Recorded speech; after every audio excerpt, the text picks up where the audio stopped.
Thank you, Oprah, for having me. Thank you, guys. So your father was very strict. Now, here's the thing. You've gone one-on-one with some fierce competitors in the ring, right? But now you're in one of the scariest situations any man can be in, raising 3 daughters. Yes. Yeah. Yes. Extremely scary. And are you a strict dad? I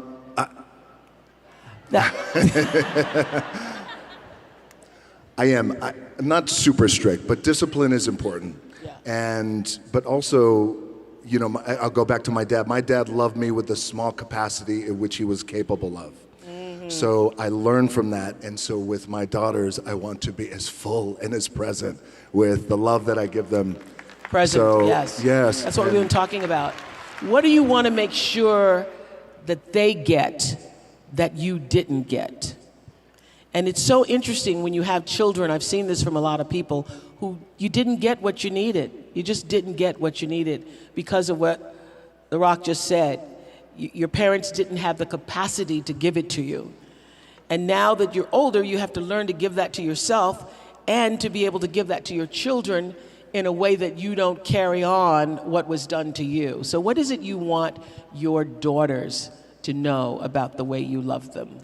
I want my daughters to know that I love them unconditionally, truly unconditionally, without condition. And I have a daughter who's 18 years old. Her name is Simone. Jasmine, who just turned 4. Tiana. Baby Tiana, thank you, who is getting ready to turn 2. And I am, as I told my 18-year-old daughter, Simone, I said, I love you. I'm going to tell you I love you every day. I'm going to text you I love you. So you're one of those say the words out loud. Yes, because I didn't get that. And Yeah. I will look at you, I love you, and I'm going to text you. But I also told her, I'm unattached. You don't even have to text me back, right? You could text me back, it's fine, but you don't have to. Like, it's okay. It's without condition. It's unconditional love. And I also want to teach my daughters the value of hard work.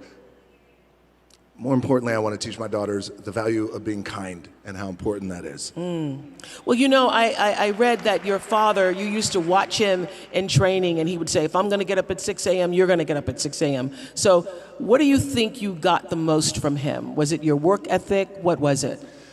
It was definitely my work ethic. My dad was a man who against the odds, made it. But he would get up at usually 5:30 in the morning, and he would say, if I get up, you're going to get up too. He would drag me to the gym. And by the way, I'm 5 years old, and he would drag me to the gym. Yes. And I wouldn't work out, but he would just make sure that I was there and be with him. And that was our time that we could spend together. But I would say my work ethic from my dad always said too that regardless of what you do in life and where you go, respect is going to be given when it's earned, and you have to go out and earn it every single day. Yeah. So your dad taught you a lot. I wonder, what have your daughters taught you? My daughters taught me how to be, I think, more caring and more sensitive and more selfless. Yeah. Were you there for all of them when they were born? I was right there. Right there. I mean, right there. Yeah. Yes. I mean, you were right there. I was right there, yes. And bring it on. I mean, this is our moment, yes. Yeah, yeah. And is that a life-changing moment when that happens for you? It's the greatest thing that I have ever experienced in my life. And it gave me such a profound respect for my baby's mamas. I have 2. I was once married, and now I'm happily married. Lauren is back there. We've known each other for 13 years now, but it has been the most profound experience of my life. Because also, too, you know, when you meet as a man, you meet someone, you meet a woman, and this is going to be the one, and you want to get married, and my first marriage didn't work out.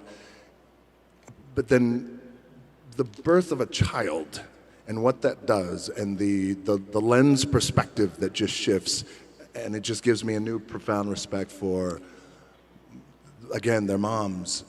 So it didn't work out with the marriage, but then she became your business partner, your first marriage. She did, yes, Yeah. yes. And you still are. We still are. So my ex-wife, Danny, the marriage didn't work out. And it was just one of those things where it wasn't an ugly divorce. It was just, marriage wasn't in our cards.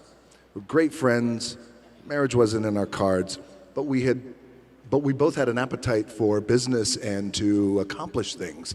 And we thought, well, what if we continued to do business together? And do you think we can? And it felt like it was like we could make something happen, and we did. I know you didn't grow up with a lot of money, and I read the story about when I think you were around 15 and there was an eviction notice on the door, and how that made a big impression on you, right?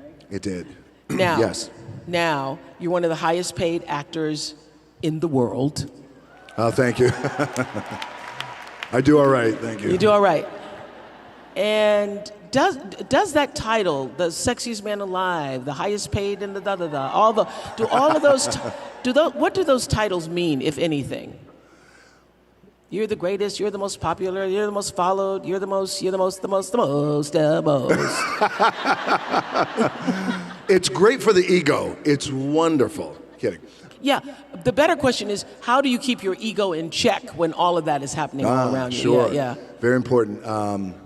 People I have around me and how important that is. Do you have anybody who can tell you the truth at this point? Yeah, she's called my wife. Yes. Okay. Absolutely. Lauren can tell you the truth. Yeah, Lauren can tell me the truth. But by the way, and this is where it's the tricky thing for us too, being in this position, is we want to make sure that we have people around us who are inspired to do well and reach for and continue to share our vision, but also at times say, well, I'm not quite too sure if that's the right thing to do. So look, I've had a wonderful career, especially coming from being evicted, and those titles are nice and everything is fine. But honestly, I'm so grateful to be in the position I'm in, and I never take anything for granted. I try not to. Aren't you glad that you were once evicted? Because it gives you such an appreciation for what you have now. It just gives such perspective. When we were 14 years old, we lived in Hawaii, and we lived in a small efficiency apartment. And my mom and I came home, and I'll never forget, the rent was $180 a week. And there was an eviction. A week? And there was an eviction notice on the door. And it was the final eviction notice. Like, that's the one. My mom started crying, and I never forgot in that moment. It was a seminal moment for me because I felt like I never want to be in this position again. What can I do? So at 14 years old, I thought, well, the heroes in my life, Muhammad Ali, for example, professional wrestlers, they're all men who have worked hard with their hands and they built their body. Yes, that's what I'm going to do. I'm going to do what my dad taught me and these other heroes. I'm going to go build my body so we're never evicted again. But being evicted, by the way, has, as you were saying, has not only given me just great perspective, but also great gratitude, but also, and my team and my family, we laugh at it, but I feel this way, like, oh, well, you know, we're a month away from being evicted. I got to go to work. Like, I still have that in my head. You still have that. I still have that in my head, you know, but it keeps you grounded, by the way. Yeah. Yeah, because that's why the most this and the most that, again, it's wonderful, but the alternative is what I once was. And it also doesn't change the way you're wired, because I still save toast. I do. I will save toast rather than throw it away. Uh-huh. And I know there's going to be more toast, but I still do because there's something in me, because when we were growing up, we had to save it.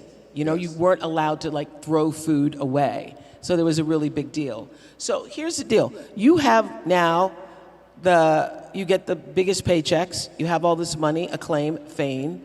You didn't have that growing up. How do you raise children who have good sense and are also kind when they have everything? Because part of what made you who you are is having had that eviction notice and having not had everything. So how do you do that how are you planning to do that with your children? So for example, with our 18-year-old daughter, it was really important that we share those stories, share the stories about being evicted. Her mom's parents were immigrants who came over from Cuba. It's important that we've always shared those stories. And also, we try and keep it as simple as we possibly can. We have a farm in Virginia. Happily to say that I've moved my family here to Atlanta. So Yay. place 30, 45 minutes away where it's very quiet, but also just making sure that we continue to instill in the babies and the kids the value of $1 and what it means and the value of food, and always saying how grateful we are and the things that we're grateful for, especially at that young age. So I want to know, how is success different from the way you imagined it would be? I never imagined this. I at one time when I was a kid, I did feel in my heart and in my gut that I thought, oh, I think the world's going to hear from me. I don't know how, but I do feel that way. But I never thought in my mind it was this level of success or fame even. It was, I don't know how, but the world's going to hear from me. So, which is maybe why, I at times I could walk around and I could look at things like I'm a big kid, like everything can be like I'm in Willy Wonka's chocolate factory, where I'm just really in awe of everything that's really happening around me. What's the first thing you splurged on when you realized you had enough to splurge? Okay. So, all right. The first thing I splurged on, so when I was a kid, 13, 14 years old, in my mind, what it meant to be successful, it was a Rolex watch. Ah. Right. So there was such a valuable lesson out of this. So I thought for years, oh wait, every successful man has a Rolex watch and has diamonds in it. So when I finally was making a little bit of money, and this was in 1999, and I thought, okay, and this, by the way, I was still living in an apartment, paying monthly rent, but again... Oh, you renting and buying a Rolex? I was just renting horrible financial decisions. You should definitely own if you're buying a Rolex, okay? Yes. Yeah. This is what not to do. So I thought, this is it, I'm gonna splurge, and I went and I got myself a Rolex, and I wore it, at that time I was wrestling, I wore it in the ring, not for a match, but I was doing an interview in the ring. And I wore it in the ring, and a melee broke out, which always happens in the wild world of professional wrestling. One of the wrestlers fell on the Rolex when it came off. It broke. Live TV, and you see me, oh my gosh. My Rolex. And I'm supposed to be in the moment and wrestling these other guys. Oh no, my Rolex. Like you could see the tail. I'm trying to get my Rolex, and somebody's like kicking me, and they're trying to get it.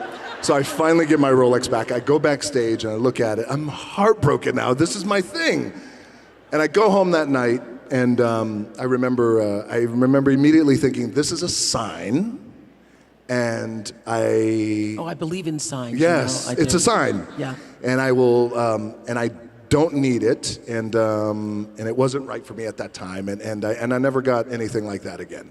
And so now, do you splurge carefully? I do. I'm not a big bling guy or anything like that. Yeah. And I always want to just make sure that now the splurge is usually with property. Like we have 2 properties that way. I believe in real estate. Yes, you do. I do. I know. Yes. I love property the way some women love shoes. Yes. I do. Because it's our God anchor. isn't making any more land, okay? That's this is right. what we got here on the planet Earth. You're not getting any more. Yeah. That's right. Yeah. And also the properties are our anchor. It's where we, can be comfortable. And so I have a few pickup trucks. That's it. Just a few. So I remember reading this, that it was like WrestleMania 13, and you were still being called Rocky. And there were a bunch of fans at the time who were jeering you, and they were saying, unkind things. And you used that moment and literally turned on your heels and turned it around. And, this whole Vision Tour is about people who've been knocked down sometimes in life. Everybody, not in a ring, but have had those moments where you didn't feel like the rest of the world saw you for who you needed to be. That's right. How were you able to turn that around? Okay, so thank you for bringing that up. So this is, it was a turning point in my career, and it really allowed me to grow, and it really allowed me just to be me and be anchored in with who I am. So when I first started wrestling, the idea was, well, why don't you call yourself Rocky Maivia? out of respect for your dad, Rocky Johnson, and your grandfather, Peter Maivia. I hated the name. And I thought, well, I just wanted to make my own way. And I wanted to be independent. I love my family, but I don't want to do it like that because it feels like I'm trying to leverage their fame. The powers that be said, nope, that's your name. I was also told, well, when you go out and you wrestle, you have to smile. I want you to smile big. This is in the WWE. Why are you smiling if you don't beat people up? Well, the idea was I was a rookie in the wrestling business. I was what's called, the wrestling business is a term called babyface, which is a good guy. I was being groomed as a good guy wrestler. Young, the idea was you're grateful. Grateful for the opportunity, so when you go out there, I want you to smile. You can't smile enough. And I thought, well, what if I lose? No. Yes, exactly. Yeah. Still got to smile. And Yeah. it just didn't feel right. That didn't sit right with me. So a few months later, the company made me the Intercontinental Champion. And then a month later, we go into the annual biggest event. It's like the Super Bowl of wrestling, WrestleMania. And it was WrestleMania 13. By the time I got to Chicago, WrestleMania, 16,000 people in the middle of the ring. When I was in the ring, and I'm supposed to be a good guy, and you're supposed to cheer me, 16,000 people were chanting, "Rocky sucks." Thank you for laughing, a few of you. But it was... Can you hear the word sucks clearly when you're on the mat? Rocky sucks. Yes. Yeah, Rocky sucks. There's a reverb that happens in the arena. And when in unison, not one person, you suck. Yeah. 16,000. And I remember laying there in the ring, and the referee said to me, don't listen to him. And it was crippling for me. Yeah. But so then, at that time, the powers that be thought, this isn't going to work, and for whatever reason, people are not liking you and they're not connecting with you. And so in that moment, it was very defining because I asked then if I could just be myself. And if I could go out there and if I can speak to the crowd and if I could just be myself and be authentic. And if I don't want to smile, I don't smile. If I want to laugh, I laugh. If I want to sing, I sing. Whatever it is, I just want to be me. Can I have that for 1 minute of live TV time? Powers that be at that time, Vince McMahon said, you got it. So on Raw, live TV, I grabbed a microphone and I said, I may be a lot of things, but sucks isn't one of them. And I said something to the effect of, basically, it's not a this thing, it's not a that thing, it's a me being myself thing. And before you know it, I guess the moral of this story is the importance and the power of finding your identity and being true to who you are. Even in that wild world of pro wrestling, it still applies to everyone in the room, and how powerful that could be, because it was a true shift and click moment. And I never looked back, and I became, fortunately, the biggest draw that the business has ever seen. Wow. You know, I was talking earlier about intention, and you have acquired and continue to acquire a lot as you're continuing to build $7. What is the purest, highest, truest intention behind it all? Because I know at the end of the day, it isn't all about fame. No. And it isn't all about making money. So the reason why you want to continue to grow and succeed is what? To create an amazing experience for people. And that's important to me, because that's an opportunity that I have to give joy and help, whether it transform or a movie or a thing or whatever it is. Like that's the audience's experience. Audience experience is something that's deeply personal to me. And I think that goes back to when so before the bright lights of the WWE, I was wrestling in a small wrestling company. I would wrestle in flea markets and used car dealerships. You put a ring in the used car dealership in the parking lot. But the reason why I bring that up, and state fairs, but there was an intimacy there. And even at that level, it was always about, well, how can I send the audience home happy and make people feel good? And by the way, I also feel like if you're in a position to make people feel good, that is such a powerful thing. Yeah. It's such a powerful thing. I know we did you for Masterclass for OWN, and something you said there really stuck with me, that the most powerful thing you can ever do is to be yourself. Be yourself. Yeah.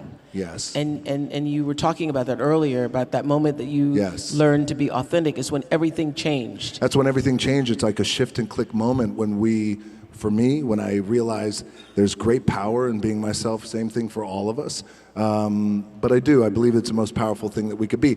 It's easier said than done, because I struggled for a long time trying to figure out, well, what's my identity and who am I? And for example, when I got to Hollywood, the very first time I got to Hollywood in the early 2000s, I was told, again, well, if you want to be a star, then maybe you shouldn't talk about wrestling, maybe you shouldn't go to the gym as much, maybe you shouldn't raise your silly eyebrow, and there was a lot of things like that. And when you don't know, you buy into it.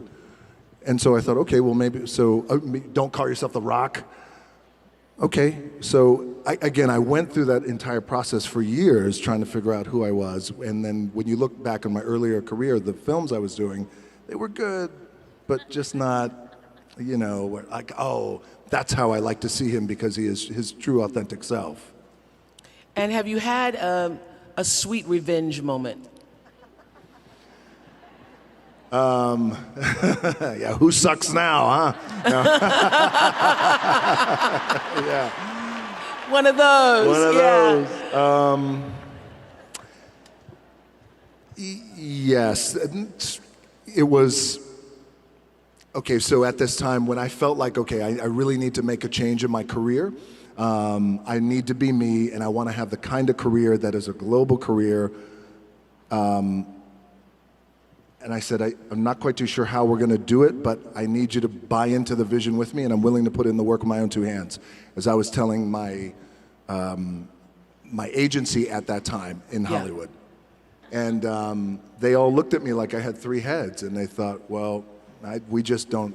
They thought, okay, sure, kind of placating me. And then eventually I left them and then decided, you know what? My name is The Rock, and I come from the world of professional wrestling, and I look the way I look, and I talk the way I talk, and I love to work out, and you know what? This is who I'm going to be. And then here I am today. So for those who said, we don't get it, kind of sweet revenge. So you posted on Instagram in November, joy and hope cost nothing. Remember this? Yes. And yet, it's the most powerful gift that we can all give. And that's the real magic to life. So after everything that you've been through, particularly this past week, what are you now most grateful for today? I'm most grateful for life. I'm most grateful for an opportunity. I'm most grateful for my family. Gratitude is a big thing with me. I mean, it is truly my anchor. Yeah. Yes, mine too. you too, right? Religion. It's my anchor, and I wake up with a heart full of gratitude. And even in death, and even when things don't go right, and even though I didn't make it to the NFL, me making it to the NFL was the best thing that never happened. Yes. Because it also gave me a great sense of gratitude to be here. So I would say that it would be. And also, I want to tell you, and I'll tell you this, Oprah, and I want to tell you guys, like I was so excited to come here and do this with you and share a little bit of my story and background and any kind of wisdom that I have learned over the years to share with you guys. But I want you to know that, especially this week of just, laying my dad to rest, I needed this from you. And I thank you, truly.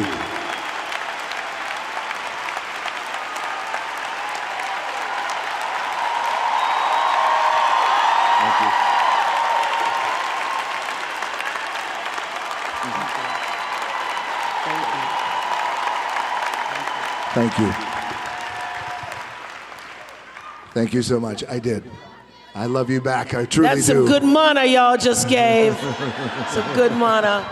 But thank you. I did. I needed this, and I needed this. I needed the love and this mana, because what I also realized is, and I felt it coming in, is that, you go to rock concerts and things and events and wrestling matches or whatever, but, you know, when you come to this room and you have thousands, 12, 13, 15,000 people who have one intention, which is to be better and give so much love and receive so much love. It's a powerful thing. It is a very powerful thing.